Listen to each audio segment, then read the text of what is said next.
So tonight's our last class for the semester. Take a break and pick up again January 31st. So you all have something like 6 weeks to get lost, get awakened, wander and drift. So tonight we'll spend a little more time on Han Shan's text and then finish up with, I sent another batch of photos. I don't know how they came through. I'm not good at the technology, so I tried to do it the right way, but it got kind of messed up. But in any event, I think there's enough photos that we can look at tonight. I sent 2 documents. Can you find both? But we'll do the photos later. Yeah. I thought that'd get your attention. You got one, but then just about 7:15, I sent another one. I only saw the link to the Dropbox. Right. In that link to the Dropbox, there's some photos, and then I sent you another link. Yeah, Lynn, do you have it? Or Alan? Check and see if you can get the second one.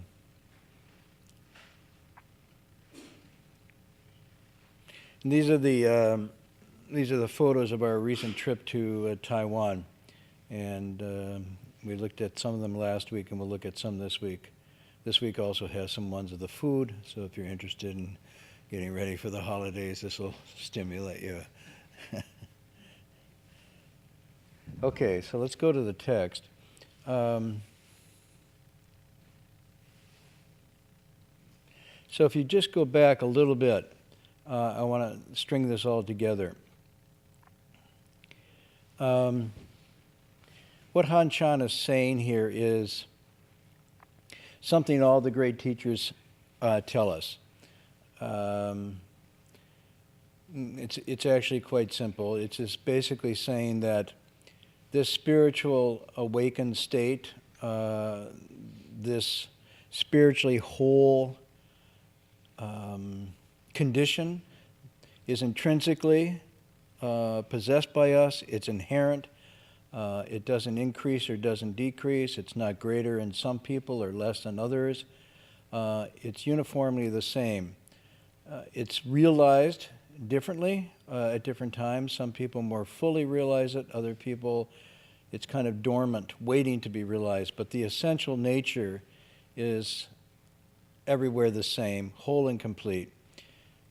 And it's only because the teaching goes, we cover it over, we forget it's there, we get lost and confused and don't recognize it, that we end up in a state of a life that's not fulfilled, not necessarily meaningful, goes up and down, lost and confused.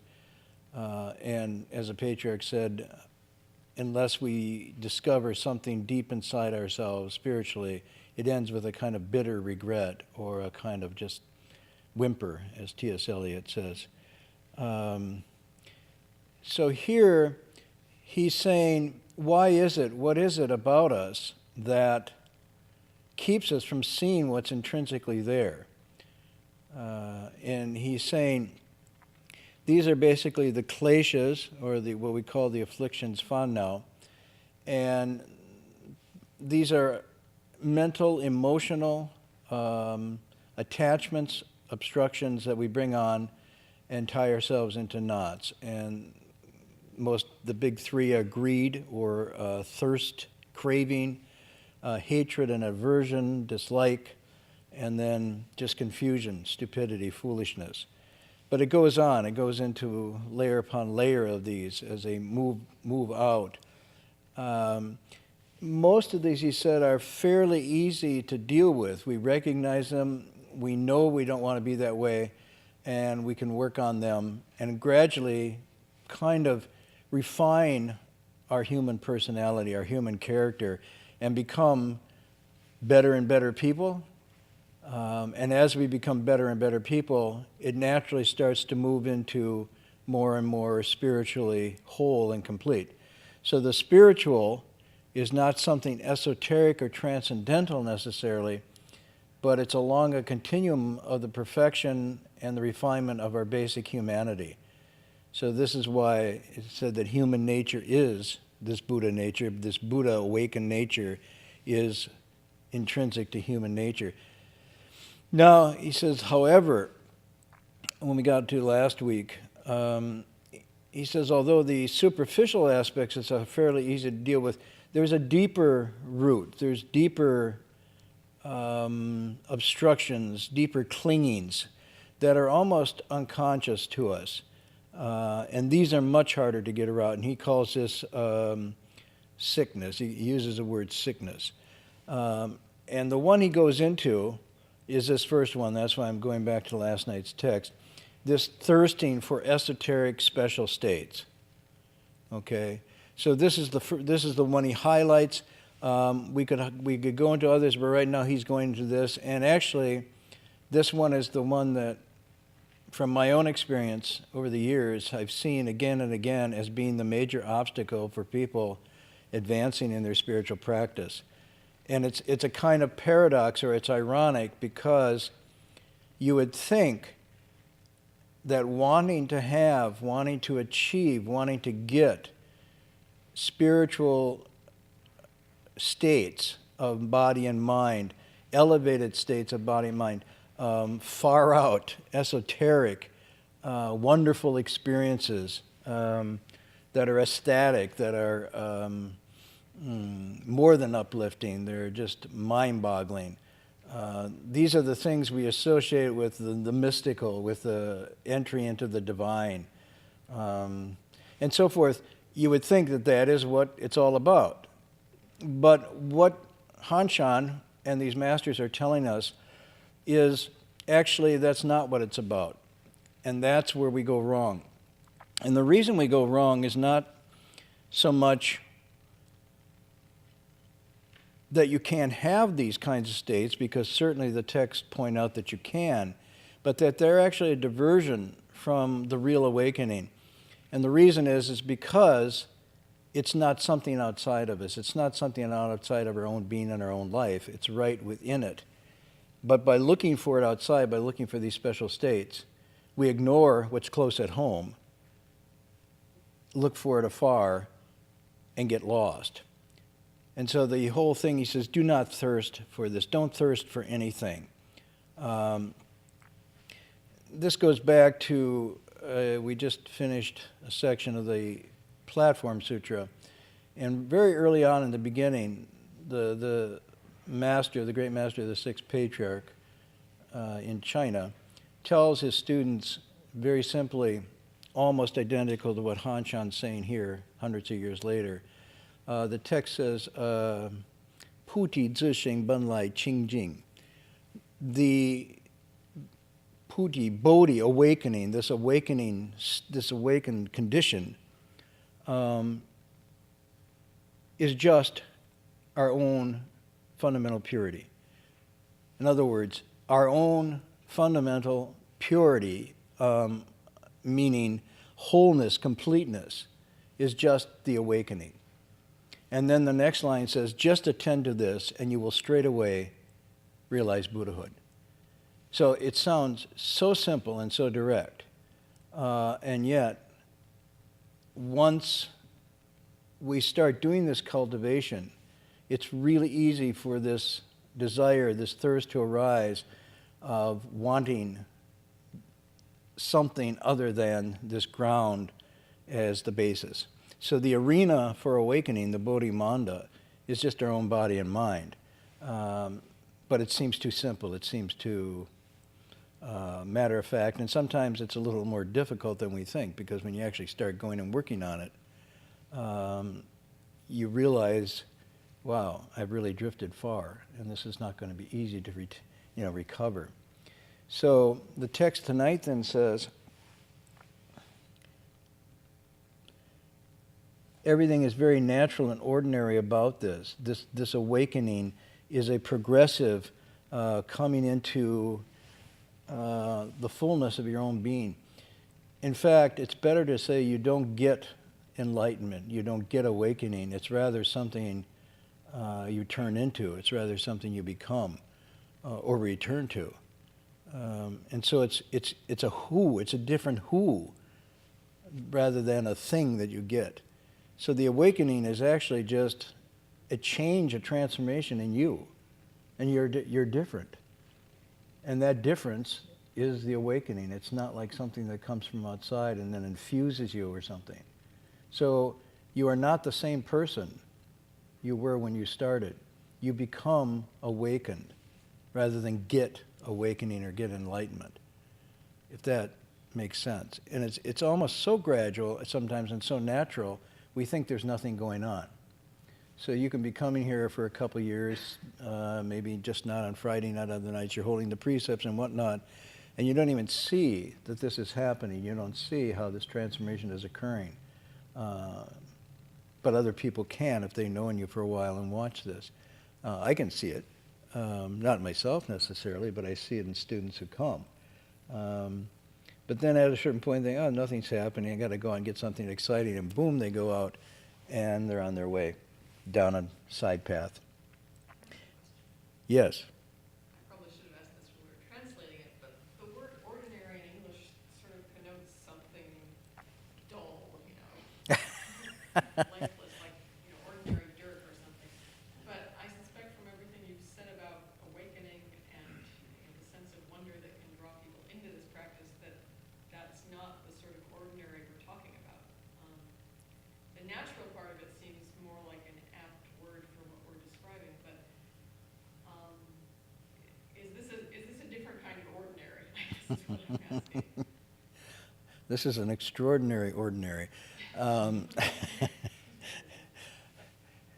Let me say it this way.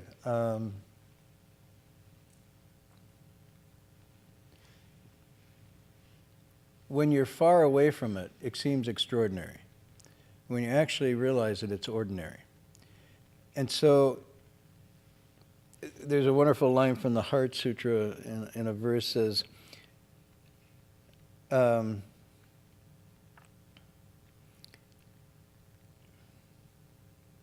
it's only because of stupidity that wisdom seems so outstanding.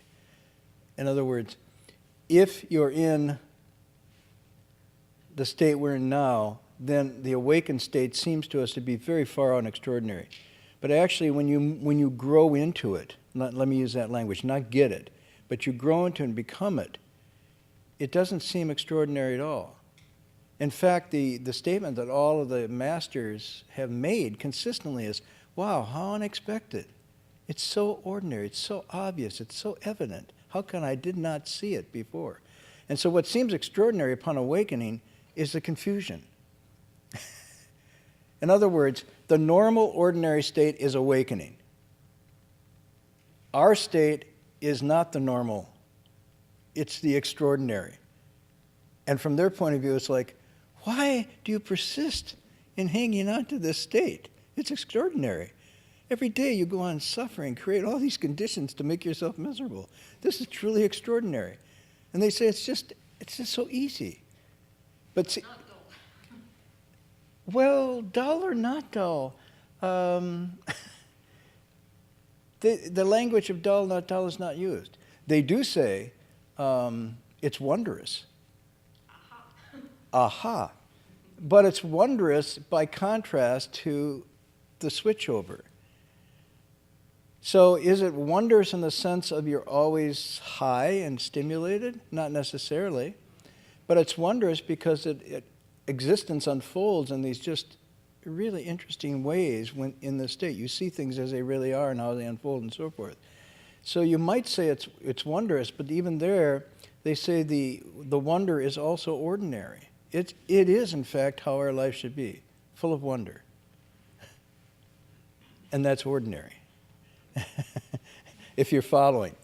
What he's implying here is, do not seek for something extraordinary. Do not seek for an altered state of consciousness. This is why a lot of people, when they start, even like Xuanzang, when he went to India, kind of was attracted to basically an LSD cult because they were using this extract of a certain mushroom. You all know about this? Huh? You're talking about Thelma? Well, they were. they were using the liquid that came from the ingestion of it, right? Yeah, but it's not soma.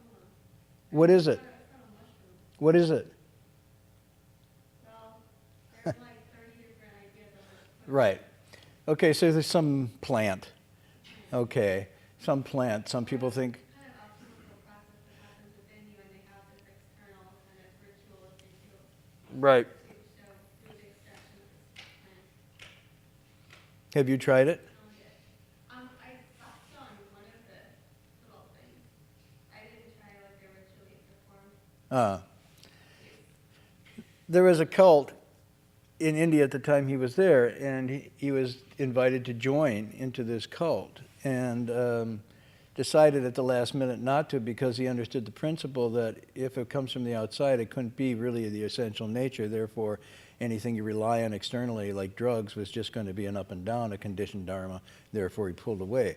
But initially, it was attractive because people were reporting pretty far out states associated with the ingestion of this. Now, we're talking about Xuanzang a long time ago. We're not talking about the 1960s. But those of you who remember, some of you don't even know about the 1960s, was a similar thing going on, not just in America, but other parts, where you could get quick enlightenment through what they call entheogens. Entheogens are basically God-inducing drugs. That's what it means. That's American Academy of Religion. It has a whole thing called entheogens. So that's to make it seem like you're not really studying drugs to get anyhow. And so people would use that, or various kinds of drugs that Native American tribes use, like peyote and so forth. Psilocybin, which is a mushroom, and those who grew up in Oregon, they probably go around here too. And so people would drop these. Drop them means you don't drop them. The expression of the time you drop them, you ingest them. And then you waited for enlightenment. And certainly all kinds of altered states of consciousness came about, and people either had very pleasant, euphoric experiences, and then they would crash, or people didn't have such euphoric, idyllic experiences, and it was a kind of a nightmare. You never knew what was going to happen. But this lust or thirst for the extraordinary, for the sort of out of this world type of experience has been with us for a long time. It's deep. That's why he's calling it. It's deep in the nature here, and has to be carefully watched that you don't give into it. Some people will do it by other forms of deprivation, extreme forms of asceticism to create these altered states of consciousness, hoping that these will be the awakened state. And the Buddha himself pushed himself in India at the time through a number of these sort of ascetic disciplines, and has started to realize that it wasn't going to come from a mortification of the body or sensory deprivation. It was going to come from a purification of mind. And so began a process of turning around and working on the mind ground, and that's how his awakening came about. So that takes us to the ordinary and extraordinary. And people get really disappointed if you say it's ordinary. It's like, well, it kind of is like hoping for something, but it's not like the ordinary you're ordinarily doing now. It's a little different, but it's still ordinary. Okay, good. However, because of persistent wrong views, the wrong view is this one. This actual thinking, I'm not whole and complete, that this, whatever it is outside to be attained, to be gotten. This is the deepest wrong view, that you are not whole and complete. You do not have this potential. And because you're lacking, therefore you need to seek outside. And this sense of lack leads to an insecurity, a sense of inferiority, a hunger to fill the perceived sense of lack. This is the fundamental wrong view. And thus, all action, all activity, all karma starts to become generated from this confusion. And the further you go down this road, the further from it you go. And so he says, this kind of permeates, clouds our wisdom. Just as incense will fill a room and you'll pick up on its fragrance, it'll stick to your clothes or something, so too does this view pollute our inherent wisdom. And then in turn, this generates all the many illusory states. And then we've roughly translated as clever, fancy notions which shroud the mind. And all of this is sort of like imaginary, intellectual almost dreamlike fantasy of what I'm going through, what I'm experiencing. Oh, I'm experiencing this. I feel light, or I feel heavy. And then you trip out on that. Or I feel really happy, or I feel really sad. If I'm really sad, it must be my karma cleansing. I feel really happy, I must be near awakening, and so forth. And so we start to have all these altered states and then lay on that all kinds of fanciful interpretations. And then we start writing it into our meditation journal, and it just gets filled with page after page, sentence after sentence. This I felt, this I saw, this I experienced. And it's all just on a merry-go-round of states. It's the consciousness that's confused. He says, this shrouds, covers over the mind. But we take this as wondrous and profound. And we get so absorbed in this, we can't let go. And so once this happens, once the consciousness starts to do this involuted dance, this trip of state after state after state, we take this then to be spiritual cultivation. We actually look forward to it when we sit in meditation. I'm looking forward to entering this extraordinary, removed, blissful, or at least fascinating, turbulent, mental, physical, emotional trip. And in that sense, then meditation becomes an obstruction because it actually becomes an escape from reality rather than a penetration of reality, which may seem strange. But the Buddha anticipated this and said, of the three thirsts, the thirst for pleasure, the thirst for existence, and the thirst for non-existence, meditation can be turned into a kind of thirst quenching, either wanting pleasure from it, which would be the first, or meditation wanting a kind of longer life and health from it, which is the second, or more insidiously or more paradoxically, wanting to zone out and have no experience whatsoever, wanting to actually sink into a kind of trance-like oblivion. And that's the thirst for non-sensation, and some people turn their meditation into that and think, I am unmoving, I'm awakened, I'm enlightened, and nothing turns me, I'm affected by nothing. In fact, we just had a paper turned into us in one of our courses, yes, that described meditation as being the cutting off of sensory awareness and intellectual thought and so forth. Correct? Well, you're grading it, I'm not, so. So people then mistake this meditation, which should be the gateway back to the normal awakened state, and it becomes a side road of all kinds of attachments. And I think we could pause there, because the next part basically says, and we'll pick this up next semester, you got to catch this, you got to recognize it. If you don't, you can actually go mad. You can enter a kind of madness. And I was thinking of Emily Dickinson again, where she says, much madness is divinest sense. You all know that? We had the poem. So if you're in the divine, if you're in the holy, from the worldly point of view, you look like you might be crazy. But there is also some divinest sense is madness, and this is what he's talking about here. So it's not the case that because you sit in meditation, you come to the temple and whatnot, you're actually entering the sacred space. You could be entering a madness. And I myself personally saw quite a bit of this because in the early years with our teacher, most of the people that came were Westerners. He came from China, set up in San Francisco, early 60s, 1960s and 70s, and so a lot of people came in who were part of a countercultural movement and who were in fact seeking release or liberation from quotidian, from the ordinary, from the blasé of the 50s and so forth, from the dullness of ordinary jobs and all these sort of things. This was the movement of liberation of body, mind, soul, spirit, everything. And so there was incredible seeking and questing going on. And Buddhism to many people then seemed like, wow, this is like really the ultimate quest. This is really cool. And so they would come in with the idea, I've heard about this like Bodhi thing, I really want it. And can you get it here? And yeah, you can get it here.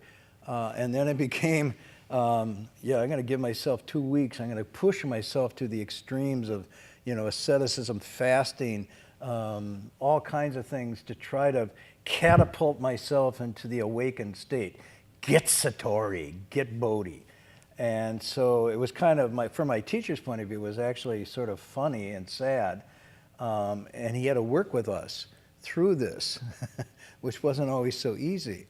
And many of the states that the early practitioners got into, and maybe I'll talk about this next semester, were kinds of madness, of spiritual madness, because the thirst, the hunger for awakening was so intense that they took this ordinary practice and actually caught all kinds of weird states where they became crazy for a while. You wouldn't want to hear about that, though, I would take it, so I should probably not report any of these. You guys are much more sane and grounded. I look out and I think, oh God, you guys are like 50s. Yeah, really. I mean, it's like everybody's so. You guys actually took drugs? Everybody. I mean, it's really. I felt like a circle. I'm back in the 50s again, and so it's like everybody who's here. You guys would have been so weird back then. I mean, all of you look nice and you're well groomed and you got pretty good jobs and you have houses and apartments. We were living out of vans on the street in tents. We had hair down to our shoulders. Our clothes were all ragged. Sometimes we didn't bathe for weeks. You guys smell good. You look good. I mean, we were dropping. How's that? There's still guys like that all over. And that's true, but they're not here. See, that's what I'm saying. In there, they were right at Gomont Monastery. The hall was filled with them. So if you looked out, you're going, wow, these are really crazy people. And pretty soon they were monks and nuns. And some of them still are. So, it's like, wow, this is really... So tonight in one of the pictures, one of the curious things on this tour was, we were on the tour, and somebody had a folder of a tour we did in 78. So in 1978, our master took this rabble group, this wild group. Now, some of them, their minds were exactly like wild crazy, but they had shaved their head and put on robes so you couldn't tell. But other people hadn't shaved their heads and put on robes, and they looked like they were, but the mind was the same. So the master just threw us all together and said, let's go to Asia. And so we all went to Asia, and when we got there, the Asians were going, oh my God, what is this circus? Because you had this great master went to America, and here's his early disciples, and they are weird to the extreme. So the crowds just filled up every night. And instead of the master talking, he would say, well, you talk, you talk, you talk, you talk, and he would talk at the end. And everybody would tell their story. Well, I was like hanging on, I was like stoned for 3 days. And then, I left my body, and I went to this other world, and there were flowers and everything. And then I saw this Guanyin Bodhisattva thing and told me to go to Go Mountain, and I came. And these are like the Asians are going, Amitova, Amitova, Amitova. And then the next person to talk was weirder. I was living in a commune, man, and we were having free sex and blah, blah, blah, blah, blah. And then the next person would talk, and the master would talk. So in one of the pictures tonight, you'll see and to advertise the trip, the master had photos taken of everybody, as we were, au naturel. So those photos were put in. Here was the delegation from the Dharma Realm Buddhist Association going to China, and you go in the pictures and you say, whoa, who is that weird dude? And he's going to give a talk. And then this weird woman's going to give a talk. So when we went to this place, somebody pulled out the brochure from the 70s, and we showed it to these artists. And these artists going, wow. And then somebody says, well, that one's that one there now. And they're going, huh? That's Doug. So tonight, if I sent the photos right, we'll go into that. So let's look at this tour. This tour just occurred in Taiwan. Partly what I'm trying to show here is both the pictures that we took revealing the renaissance of art that's taking place, both regular art but also Buddhist art, and how it's starting to fuse over a little bit. Also give you a feel of some of the things that were happening, some of the people we met, and I think some of the excitement we had about that. And ask Jin Chuan, I was going to ask you to talk at some point about your experience with the imagery, because one of the things that happened, we're here kind of exposed to rather staid, or I would say conventional Buddha statues, icons, and so forth. And there we got exposed to a renaissance that's happening, and it inspired a lot of us to sort of reimagine what Buddhist art might begin to look like in the 21st century in the West. So the statue on the right is really interesting. That's dead. Is this the first one? You could try that. What is this? This? You can just go forward. Which one do I do? Oops, I turned it off. What? What did you press? I just pressed it and went off. You just press it again. Oh, how do you This go one, just forward? the arrow. Oh, that one. Okay, is that the first one? Yeah, I incorporated all your pictures into. Okay, Who took this one? Who took this picture? okay, so that's, this is a statue of, who? Not this on the right, the one on the left. Well, the nun who took this photo thought I looked like him. So she said, go stand there, and I stood there, and she said, great, I got it.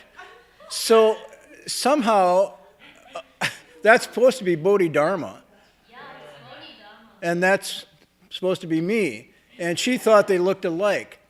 But you notice, actually, the Bodhidharma is kind of Western looking. Yeah, okay, so this was at a university, and this university, very interesting, started by this Buddhist nun who was an artist, and I'll show you some of her place work there. She also met our teacher many years ago, and he invited her to come and stay, and she went back to Taiwan and started this university. But this is a wooden carved image. This is going back another place we visited, Dharma Drum. It's a new Buddhist center. It's a university with monastics and lay studying, and they're just doing this. This is going up like mushrooms, literally, so fast. And this is part of their campus. And here's a image. Which one is this, Jin Chuan? Is this one of the ones that... I think this might be a Hua fan. Hua fan statue. I didn't see this. Right. So this is one of the Dharma protectors, and again, very powerful. And this is there's two elements of Buddhist art. One is to inspire and to uplift, and the other is to tame and subdue. So this one, I think, is on the latter, and that's meant to keep you on the straight and narrow. Another shot of this. Very powerful. This is her desk. This is her writing desk, the nun I was telling you about. They kept her space. You see her brush and her ink thing here and her work. And she used to do her art, and her art was part of her cultivation every day here. That's looking at her desk from another angle. Really got a nice feeling.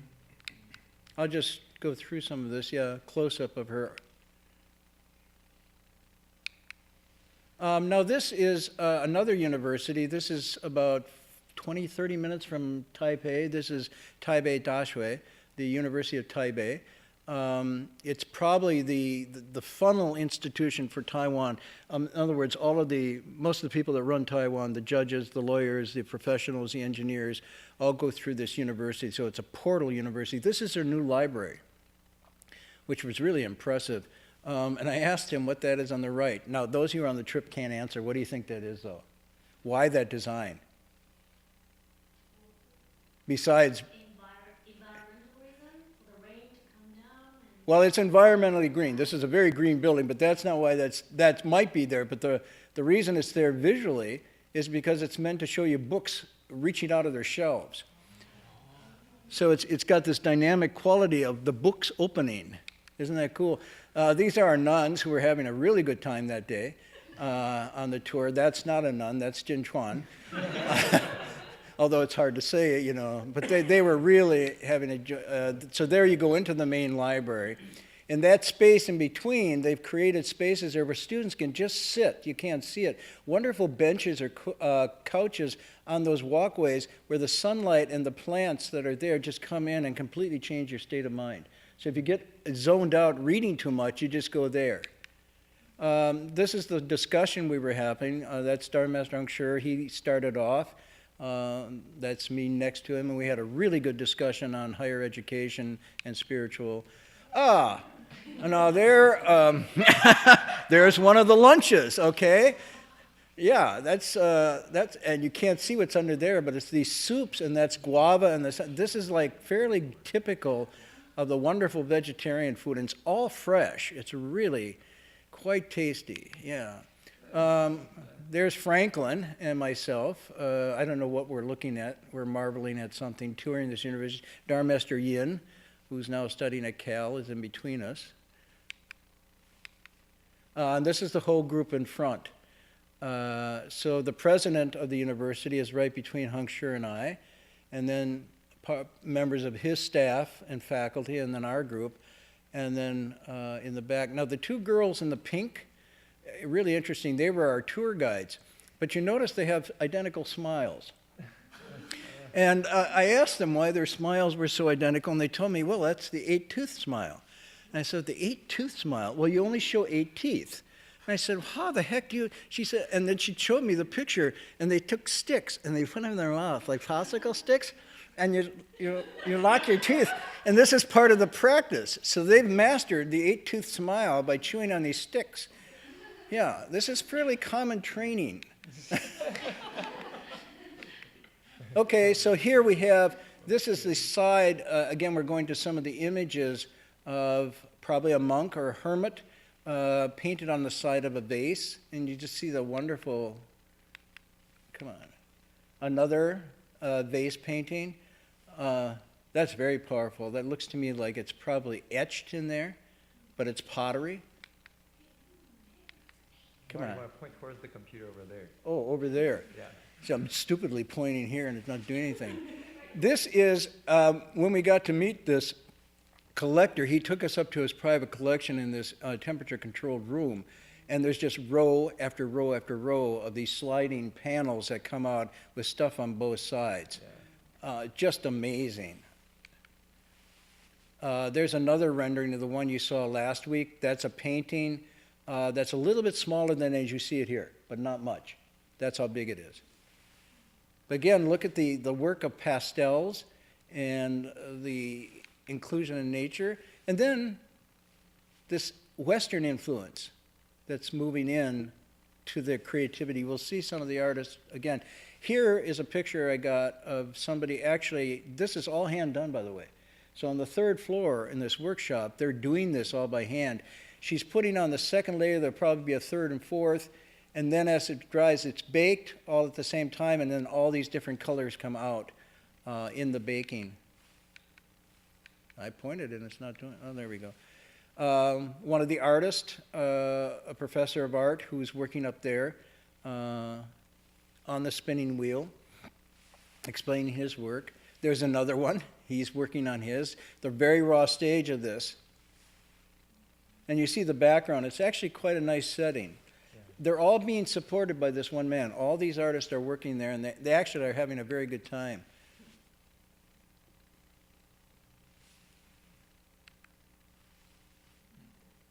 Very interesting.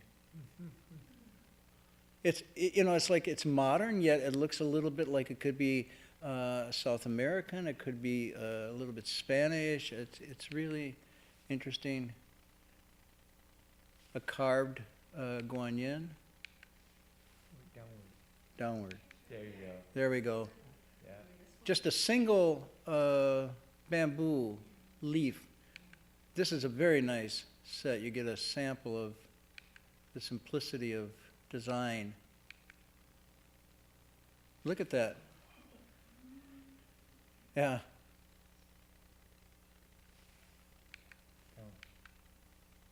There you go. I'm pointing at my computer or that one? No, no, not your computer. That little black thing down there. Oh, okay, okay, I didn't know. This I really like because I think that might be Jin Chuan in the background. And this guy is just, but this is not sleeping, by the way. This is a kind of meditation. Now, it really is. It's to indicate a complete at ease. It's sort of a guanzizai, you see, but it's not quite.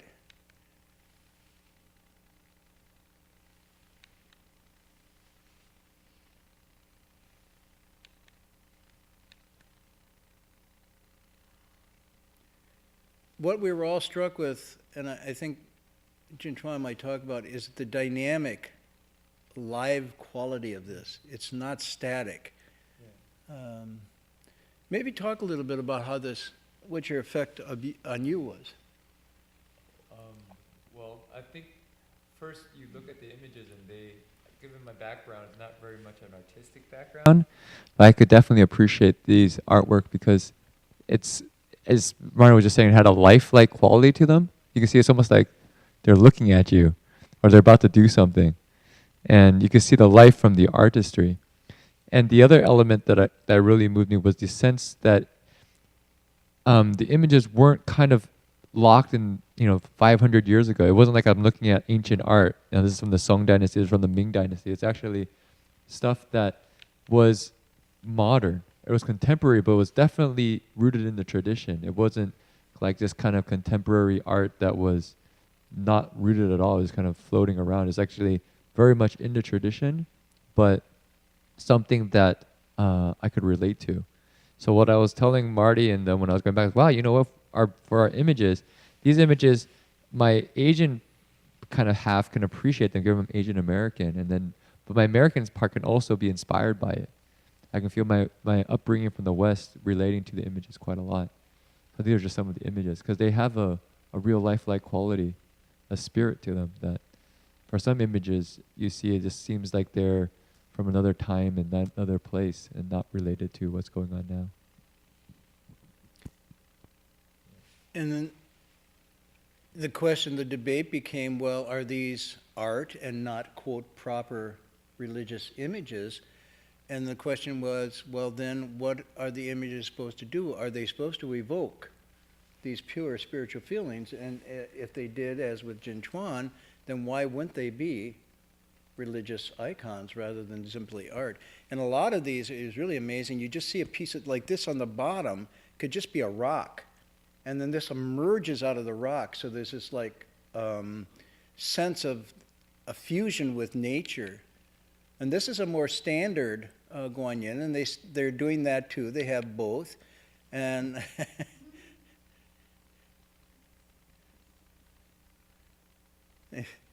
two contrasting images.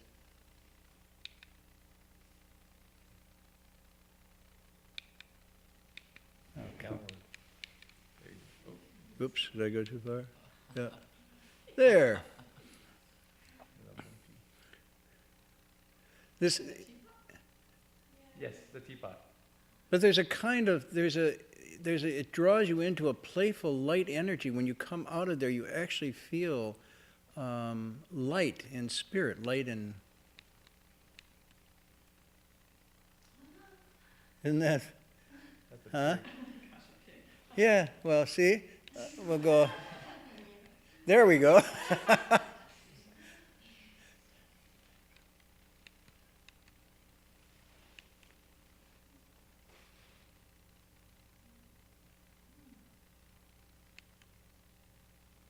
There's another one where you have that really flowing, dynamic, strong quality.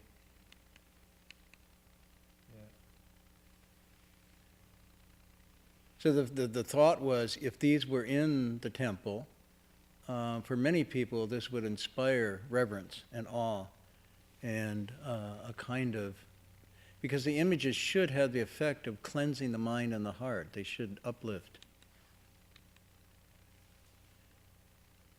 This is those of you who know Buddhist art, this is Erstor Dizang Bodhisattva, the Bodhisattva who goes to the underworld to rescue beings in the various hells. and so often portrayed in a setting like this. But Erster also made vows to appear in the natural world, not just in a human form or other forms, but even as nature itself. And so often in the text it says, will appear as like an alpine meadow, so that those who see or behold this bring forth this pure heart to return to their nature and so forth. So it's really earth store, meaning coming from the earth. A more conventional yet, very striking. And then on the more playful side.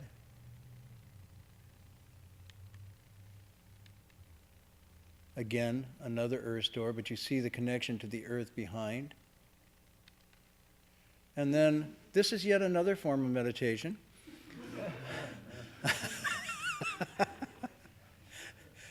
This one's, it's harder to do than it looks like, but you just lay back and you become Zudzai.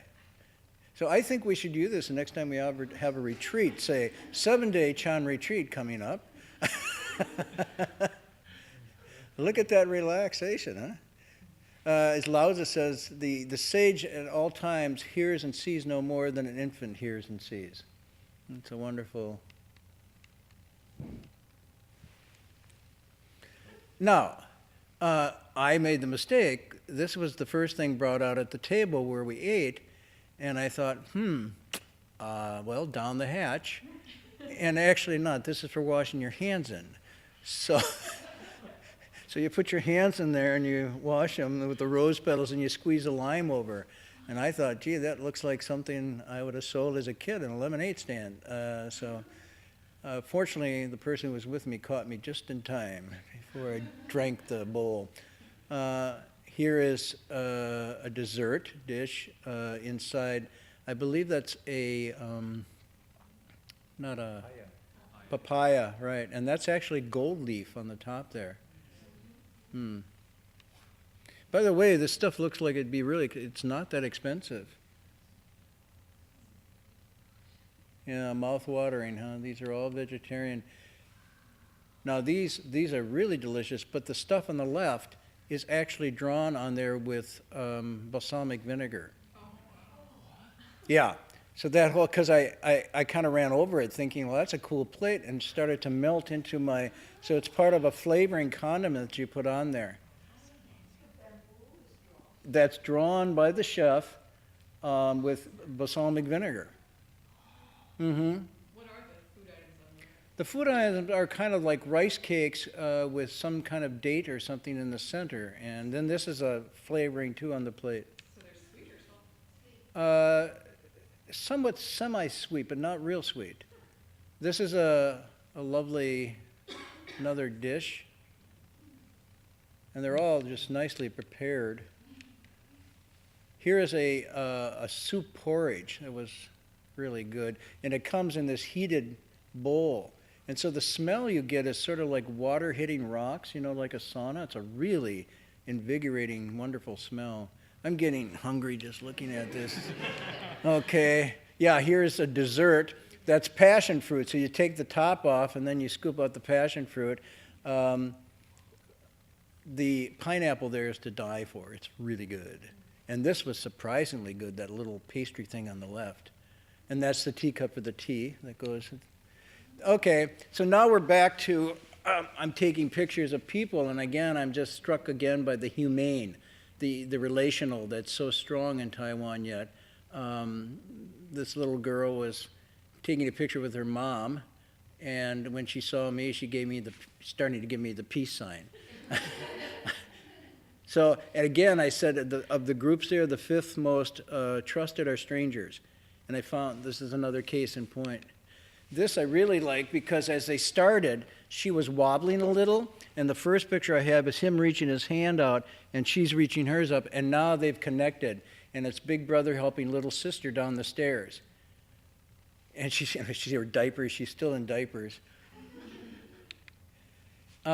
This was a photo taken at Dharma Drum of our delegation and some of the monks and nuns there. She's from Italy. The one in red is an Italian nun. Come on. Now, let me go here. So this is, everybody know what that is? That's a Heart Sutra. And this is also the Heart Sutra, but it's done in binary. So this is like the cutting edge, and this is carved on stone there. Yeah. So all you programmers, see if you can recite this, but that's... The markups on the side. Huh? It's actually from C beta. The markup for C beta is on the side. So this is just the zeros and ones. That next line on the side is the C beta markup.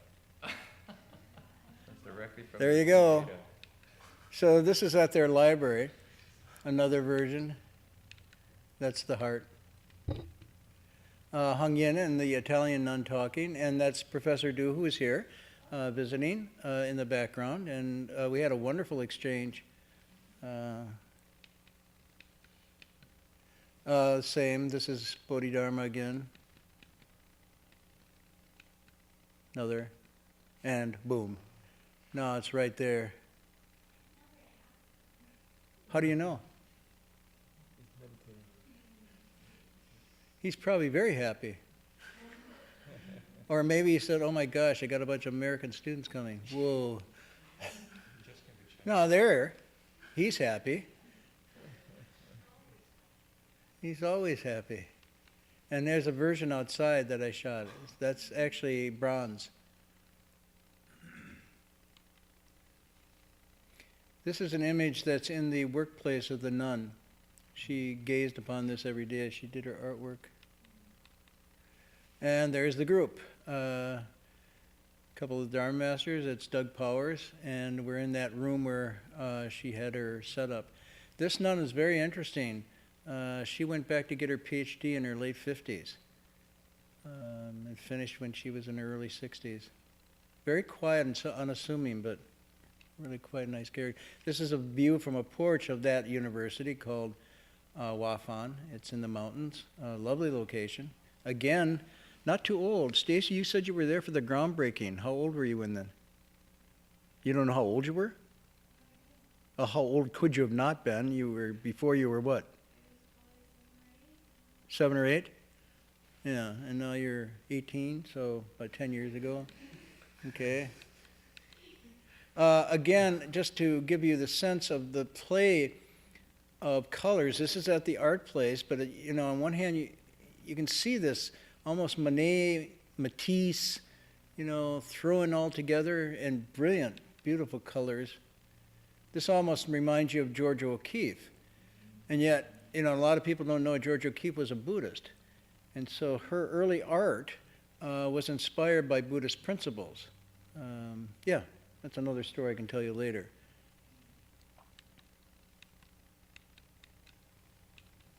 Boy, I got to really aim this.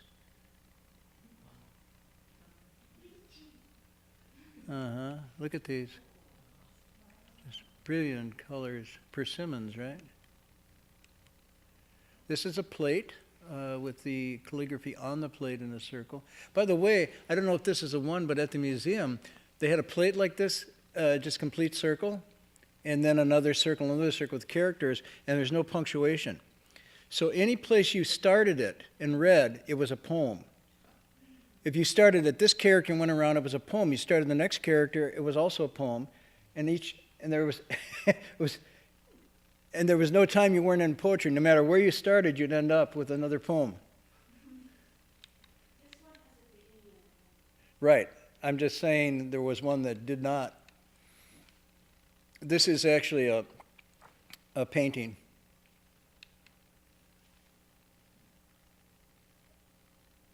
Again, it's the bird, or perhaps the crane, but also the symbol of the sage, especially the white crane.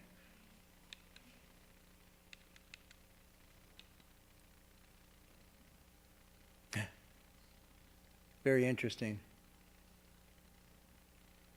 Is that east or west, you know?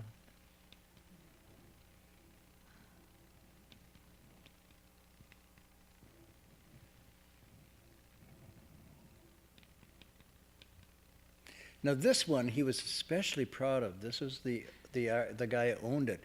And this is almost surreal. It's really interesting. I'm only getting pieces of it because I couldn't shoot the whole thing. But obviously you have hell beings, you have maybe Yama, but his Yama, it's like a motorcycle. You see, it's like, and who's that on the back of the donkey or the ox? I think the Chinese story, some Chinese reference, right? 钟馗, It's Zhonghui. What's the story? he perished ghost. He's a ghost hunter. He's a ghost hunter. Hunter. Ah, so that's the legions going out ghost hunting on a motorcycle. No, but the other one's on a motorcycle. His part of his retinue. Maybe he caught them. Maybe he caught. He's like his troop. Oh, that's his Yeah, troop. he didn't catch him because he's got a banner. He's leading the troops. Yeah. So this is the ghost hunting expedition.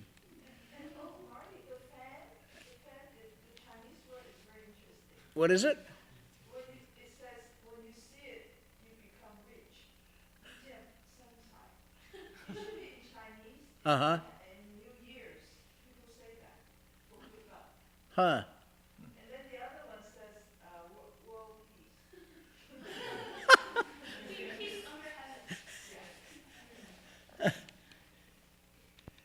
Just as a note, he was really proud of this one. He felt that this one was actually one of the best pieces of art there that was pushing the boundaries of Yeah. what art was like. So this was he sees as being a classic in the world.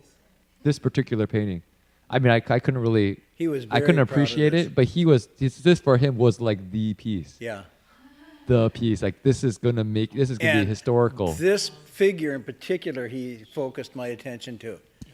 I think that's the whole piece compared to the first one, right? I think it's Zhong Hui. He's going to marry his sister, his younger sister. Yeah, that was a story about that. Yeah. It's one long painting. Yeah, it's one long painting. Just really. Huh.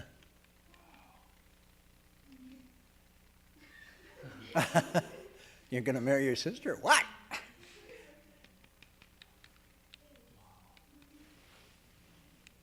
Pizza will like this. Is this No, I want to go. doesn't work anymore? Oh. There. I wanted to show you this. This was at the National Palace, but I thought perfect east and west. There's Confucius in utter, proper decor, and then next to him is, this was Da Vinci exhibit of the Western nude. So that's pretty classy. I'll get that one. He's happy though. He's going to the exhibit. He's going to check it out. This woman has been at the museum for 30-some years. She's also a disciple art teacher, so she gave us a special tour. And we just broke for tea. That's a very special tea. You can only get that there. You can't get it anyplace else in the world, and was some tea favored by the emperor. So it's a very, very interesting. She really wanted us to have that. Ah, there we go. So the artists are holding this thing. This is saying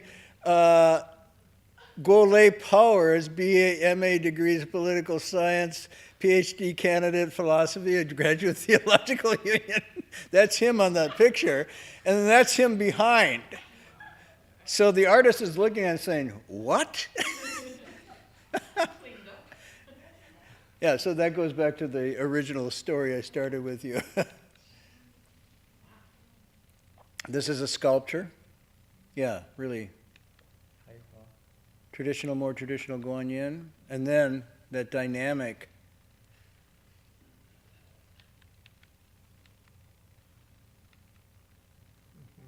And then scenes like this, much more touching. Teapots again. I guess Guanyin on the dragon, subduing the passions. This was a very interesting piece. Dharma Master Liang, I believe, liked this a lot. It's just suspended. But look at the dynamic quality again, in the world, yet in samadhi.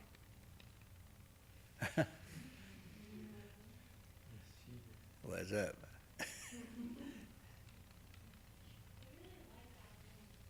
Contemplating nature.